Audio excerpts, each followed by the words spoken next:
मेहनत और ईमानदारी से कमाने वाले सभी लोगों पर भगवान प्रसन्न होते हैं।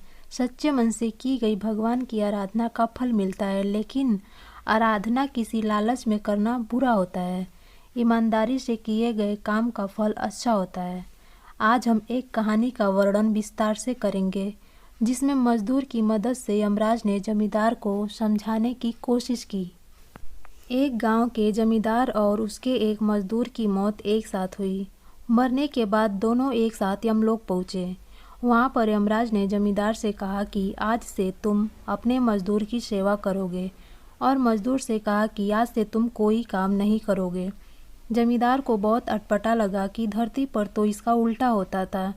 इस बात से परेशान होकर जमींदार ने कहा कि भगवान, आखिर हमसे क्या अपराध हो गया है जो हमें ऐसी सज़ा दे रहे हैं।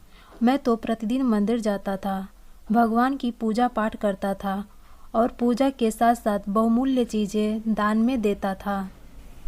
जमींदार की बात सुनकर यमराज ने मजदूर से पूछा कि तुम धरती पर क्या करते थे। मजदूर ने कहा कि भगवान, मैं दिन भर जमींदार के यहाँ मजदूरी करता था और जो मिलता था उसी में गुजारा करता था।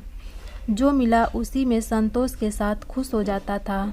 कभी भी भगवान से कुछ नहीं मांगा।